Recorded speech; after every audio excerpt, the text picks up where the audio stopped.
Nobody can tell you who the Monster of Florence was.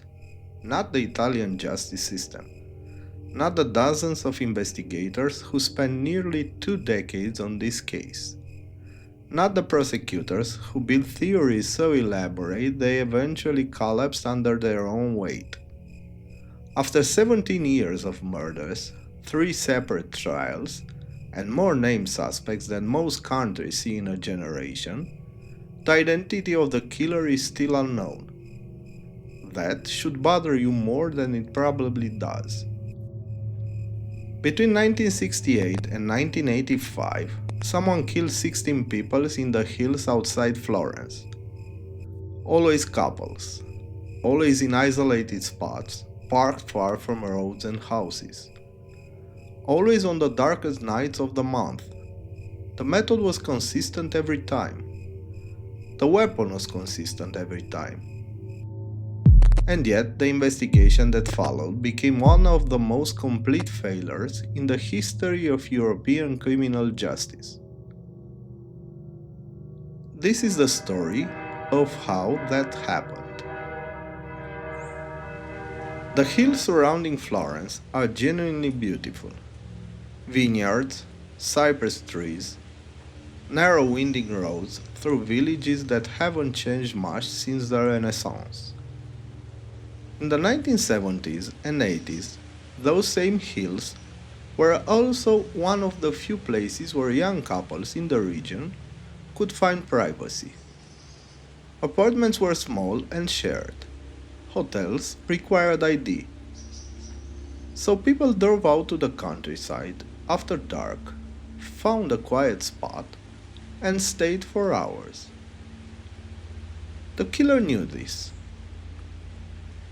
What made him unusual, even compared to other serial killers, was how deliberate the planning was. He didn't strike randomly. He chose nights with no moonlight, new moon phases, or nights overcast enough to block any light at all. He knew his spots couples preferred. He would approach a parked car in total darkness, fire through the window or door, and disappear into the countryside. The first officially attributed attack happened in August 1968, outside the village of Signa. A woman named Barbara Locci and her lover, Antonio Lobianco, were shot dead while sitting in a parked car. Barbara's young son was asleep in the back seat. He wasn't touched. Then, nothing for 6 years. In 1974, 2 more victims. Then a pause. Then 2 attacks in 1981 alone. 2 more in 1982. 2 in 1983. 2 in 1984. The last confirmed killings was September 1985 in the hills near San Casciano. A French couple had set up camp in a secluded spot. Nadine Morillon and Jean-Michel Cavenbeck. They were found days later. 8 attacks, 16 victims, all of them couples. All of them caught completely off guard in darkness, in places they thought nobody knew about.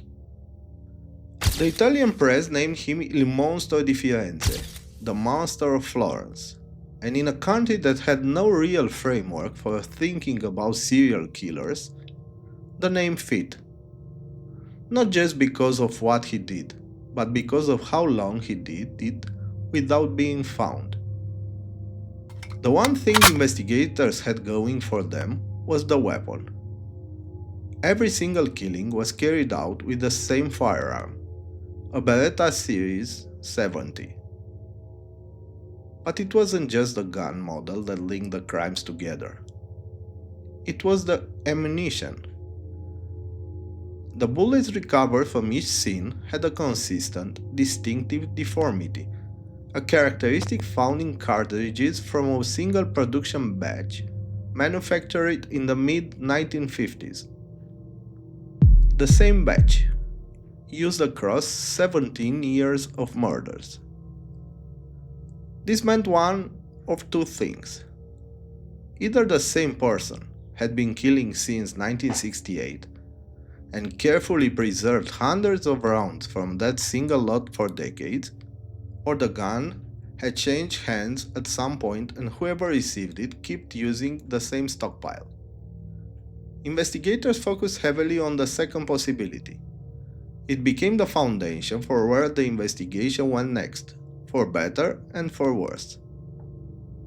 The gun itself was never recovered, not at any crime scene, not during any of the numerous searches of suspect properties over the following decades. It simply doesn't exist in the evidentiary record. Its absence haunted every single trial that came afterward, because without it, everything else was circumstantial. You could argue motive, opportunity, character. You could not argue the gun. Go back to the first murder, August 1968. Barbara Locci and Antonio Lobianco shot in their car outside Signa. Barbara's husband, a Sardinian immigrant named Stefano Mele, was arrested and convicted. He confessed. But his confession was unstable from the start. He named accomplices, then retracted those names, then named different ones. He described the night differently in different interviews. He was convicted anyway, served his sentence, and was released. The problem was the murders continued while he was in prison.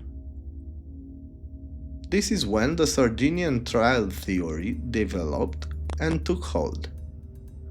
The working idea was that Mele hadn't acted alone in 1968, that someone from his circle had kept the gun, and that this same person had gone on to commit all the subsequent killings. Investigators spent years working inside a tight-knit community of Sardinian immigrants living in Tuscany. One suspect in particular, a man named Francesco Vinci, was investigated for years and eventually arrested in connection with the case. He was ultimately released without a conviction for the monster killings. The Sardinian Trail consumed most of the investigative energy through the 1970s and into the early 80s. And here what uncomfortable part.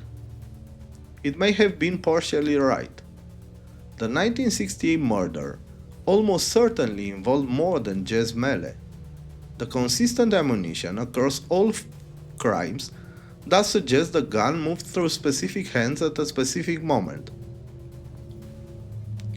But partially right doesn't close a case. And while investigators went deeper into one community's history, the murders continued. By the time the investigation shifted direction, years had been lost. By the late 1980s, with no solid suspects and a public that had grown impatient, investigators shifted their attention to Pietro Pacciani. Pacciani was a Tuscan farmer in his early 60s. Not a sympathetic figure by any measure. In the 1950s, he had stabbed to death a traveling salesman he found with his fiancée, then assaulted her. He served 13 years for that killing. He later served additional time for sexually abusing his own daughters. When his name surfaced in connection with the Monster case, Italian tabloids had their villain within days. He was convicted in 1994. The evidence was genuinely thin. There was no murder weapon. No physical evidence placing him at any of the 8 crime scenes. The prosecution's case rested heavily on circumstantial material and a theory that had grown into something almost unrecognizable from routine police work. That Pacciani was part of a secret group, the Compagni di Merende, a phrase roughly translating to snack companions, taken from the testimony about their informal meetings, who killed couples on behalf of a wealthy, unnamed collector seeking trophies from the victims. The trophies. Starting in 1981, the killer began removing body parts from female victims after death. In 1985, part of a victim's body was cut out and mailed to a senior prosecutor on the case. Whatever this represents, it was calculated. It required a certain kind of coldness that goes well beyond opportunistic violence. Whether it points to a group of rural Tuscan farmers is a question the evidence never convincingly answered. The Florence Court of Appeal acquitted Pacciani in 1996, ruling the evidence insufficient. A retrial was ordered. Pacciani died in 1998 before he could begin, found face down in his house. The official cause was heart failure. The timing struck many observers as notable. Two of his alleged associates were convicted, Mario Vanni and Giancarlo Lotti. Lotti had confessed and named Pacciani as the shooter. The credibility of that testimony was challenged throughout the proceedings. Vanni died in prison in 2009. Nobody who has been definitively convicted as the actual killer of all 16 victims is alive today. Nobody was convicted who survived long enough for the verdict to stand without serious dispute. The Monster of Florence case does not end with the resolution. That is the point. There have been forensic re-examination in recent years, modern DNA analysis applied to preserved evidence from the original scenes.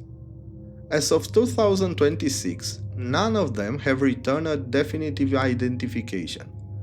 The gun has never surfaced. The original ammunition lot, if any, around still existed somewhere, has never been traced to a single purchase or a single owner.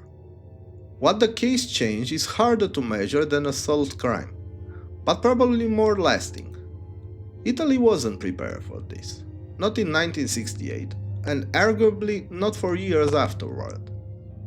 The investigative tools were limited, forensic protocols were inconsistent across agencies, and the pressure from media and the public to produce a name, any name, drove decisions that likely destroy whatever real chance existed. The Pacciani trial became a spectacle. Satanic sect theories got more column inches than ballistic evidence.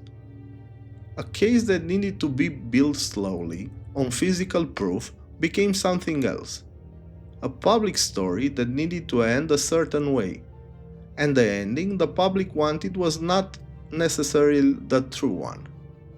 Douglas Preston, an American author who lived in Florence and spent years investigating the case alongside Italian journalist Mario Spezi, published a detailed account in 2008. During that process, Preston was investigated by Italian authorities and advised to leave the country.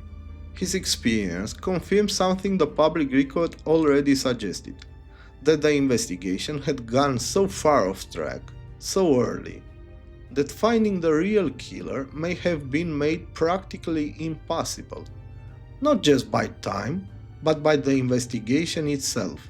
That's a hard conclusion to sit with, but it's probably the honest one. Someone killed 16 people in the hills outside Florence over 17 years. They planned each attack around darkness and disappeared after everyone. They were never identified. No living person has been convicted for the full series of murders with the verdict that held. The hills outside Florence are still there. The same roads, the same cypress trees. People still drive out there at night. The Monster of Florence is the rare case where the failure isn't a mystery. The failure is documented step by step across decades of public record. We know roughly where things went wrong. We just don't know who walked away because of it. If you want to go deeper, Douglas Preston and Mario Spezi's book on the case is linked in the description. It's the most complete English language account that exists.